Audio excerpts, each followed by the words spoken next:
So 2K, they have an event, Basketball Gods. You set aside time on your weekend to grind this event, thinking that you finna win the joint. Imagine at the very last minute, you get error coded, you're just a few games out from winning the event, but the error code no longer allows you to continue. You lose the event and you don't get your rewards, all due to an error code. Man, oh man, it's tough out here. One of the main reasons I personally don't participate in events is because I don't want to deal with boosters and cheaters. You know, those events bring out the best of the worst. Not only do you have to deal with boosters and cheaters, but you're challenging 2K as well. And 2K's error codes, they always finna win. We got a lot to talk about in today's video. Hopefully you guys are having a blessed start to your week. We finna get into all the details. If any of you guys are new here, consider dropping a like and a sub.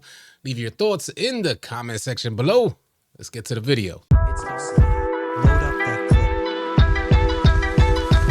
clip. Man, it's tough on them 2K streets, I tell you.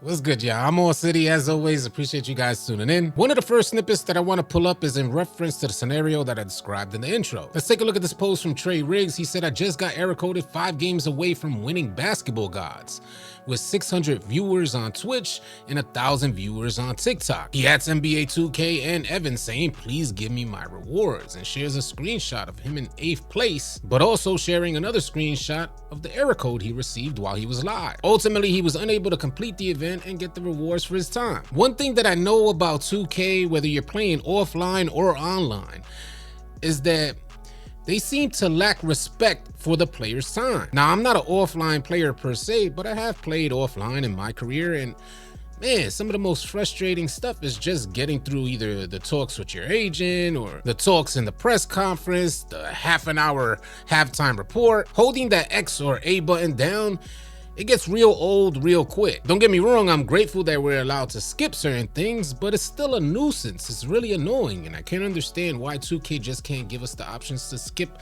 all this stuff and just let us get on the court and do what we want to do when we get 2K. Play the damn game. I'm out there trying to grind my badges and you have me holding X button, watching this cutscene or that cutscene. I'm a player that's just not interested in that stuff. So 2K, please give me the option to skip through all this stuff quickly. And for the players that enjoy these cutscenes, 2K should allow them to retain the option to sit through it. Overall, what I'm getting at is that 2K should learn to respect the player's time, and that should be one of the leading factors in gameplay design. A lot of players, they just want to get on the court. The best thing 2K could do is allow them to get there as fast as possible. One of the first ways to make that happen outside of gameplay design is for 2K to get more stable servers. I'm thinking that more stable servers would equal less error codes. But man, I tell you, that is some wishful thinking. Players have been complaining about 2K servers for as long as I can remember. All right, y'all, moving on over into the next segment. Everybody's familiar with Stax Montana. It was him and Evan that were hosting those 2K Twitch streams. Well, very recently, he's been fired. And I'm curious to know what the 2K community felt about Stax Montana. Do you guys think he was a good addition to the 2K team? Y'all sound off and share your comments in the comment section below. We'll first share this snippet from Stax Montana. He says, after 3 years of what was a dream opportunity for me, last week I parted ways with 2K. I'm thankful for my time, the people I met, the things I learned, and the chance to help make a difference for the community. But Stax is still hopeful as he caps off this post by saying, maybe one day I'll be back. Until then, it's all love. And he caps off the post with a black heart emoji. Stax also shared some of his thoughts in a recent live stream, and we finna listen in. Let's load up that clip. I was working for 2K in marketing, in content, with creators, in community. I did a few things over there, you feel me? So first and foremost, that did happen. And if you're just finding that out, don't worry, because reality is about to get flipped right back, because last week I got fired. I know, tough. And it took me a week to really like process my emotions about how I felt about it, because honestly, first and foremost, I appreciate my time there. Like I said, I've been there for 3 years, bro. That's a long time to be working in one singular place.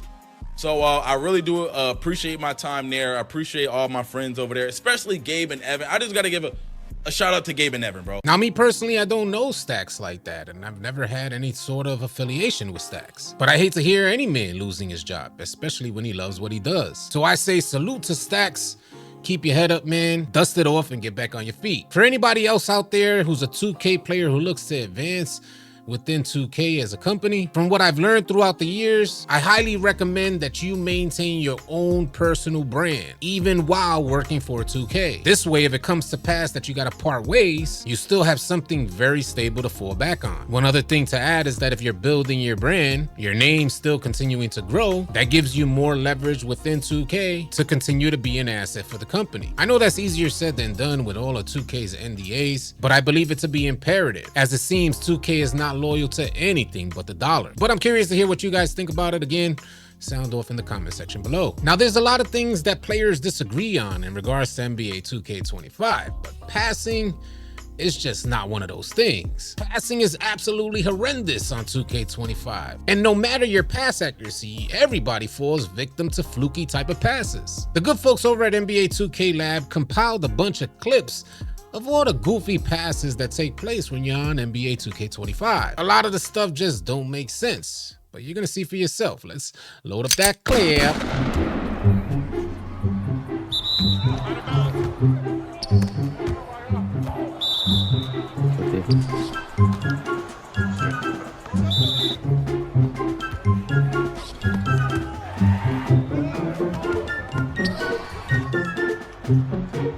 No.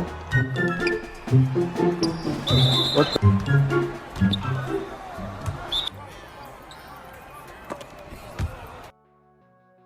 Man, just seeing that stuff gets you frustrated because we're in 2025 playing NBA 2K25 and we shouldn't have to be experiencing this stuff, especially when a lot of this stuff never happened before. How does passing get progressively worse with each iteration of 2K? And did you guys know that 2K actually addressed this stuff? Prior to some of the more recent 2Ks, the 2K dev team actually created inbounding. Let me explain. NBA players used to come into the studio, put in a motion capture suit, and that's how 2K would get their animations. But 2K never had anybody actually inbound the rock in a mocap suit. So the 2K dev team, they had to actually digitally recreate inbounding, and during that time we didn't have nearly as many problems as we have now. The introduction of Pro Play allowed 2K to go into video footage and capture inbounds. So the inbounding that you're seeing now is captured through Pro Play, video footage of actual NBA players inbounding the rock. I don't know what 2K did there, but whatever they did, it's wrong and they need to go back, because inbounding and passing is worse than it's ever been. And I'm glad that the good folks over at NBA 2K Lab were able to compile these clips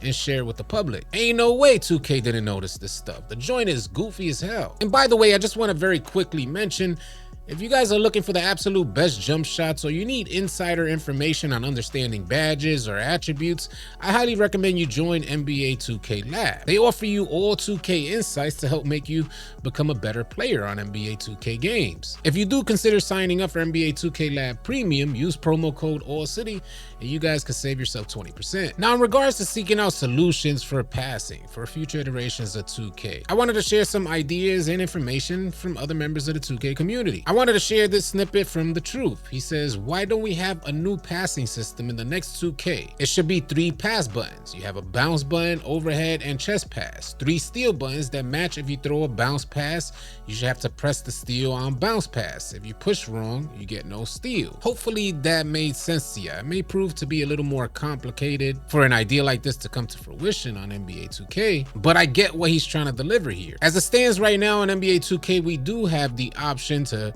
change the type of pass that we throw. But I think what The Truth is trying to convey in his message is that there should be more strategy incorporated into the passing and stealing. If you're the primary ball handler and you trigger a bounce pass, then the defender needs to in turn trigger the correct animation to steal that pass. And if he doesn't, he gets penalized by not getting a passing lane steal, no matter how close he is to the passing lane or how well guarded it is. Similar to the concept of playing hands up defense in the paint over jumping. Choose the wrong option and you may get a foul. I love the idea of incorporating this type of strategy into passing, because passing seems completely out of our control at times. In the same scenario with a defender at the same distance, one time he may get a lunging passing lane steal and the next time he'll get a weak passing lane steal animation. I personally think it's a great idea, but hard to incorporate into 2K games. So Salute to the truth for sharing it. And while we're on the topic of passing, there's two things that I want to get across. One is that there's a noticeable difference from a low pass accuracy to a high pass accuracy. A 65 pass accuracy doesn't compare to a 90 plus pass accuracy. And if you guys are unsure on some of the best pass styles, I'll give you a good place to start. Either Darius Garland, Halliburton, or none. I see a lot of point guards trying out different pass styles. They see these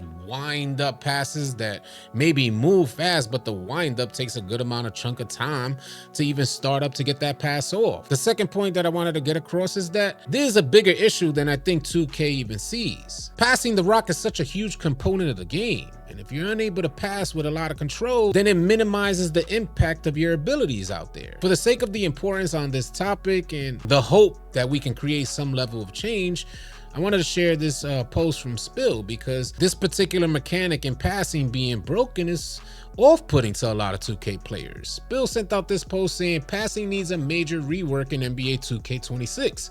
Passing feels like it is almost never rewarded, especially in the right situations.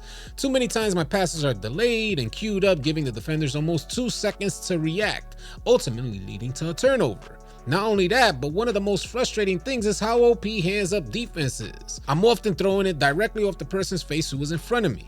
These mechanics have made it tough for me to enjoy the game, as most of my builds have a 93 plus pass accuracy. And this is not just your average player out there. This is Spillboy, the guy who's responsible for conducting a lot of these tests that the good folks over at NBA 2K Lab puts out. If he's feeling this discouraged by the passing mechanics, imagine your average player out there who doesn't even have half the information that Spillboy has about the game. When you go to pass the rock and it hits the defender in the face, NBA 2K begins to feel less than AAA. You get this feeling like something is just really wrong, almost like we're guinea pigs in a beta testing. Cause ain't no way a basketball sports simulation could get passing this wrong. As always, I'm curious to hear your thoughts about this stuff, so sound off, share them in the comments section below. If any of you guys are new here, drop a like, drop a sub, and I'll catch you guys on the next video. Easy, y'all. If you guys are tired of running with randoms and you're looking for players to run with on NBA 2K, come on out and join the AllCity 2K Discord. The link will be in the description below. Find players and get runs now. Drop a like and drop a sub on your way out. Leave your thoughts and comments in the comment section below. I'll catch you guys on the next video. Easy, y'all.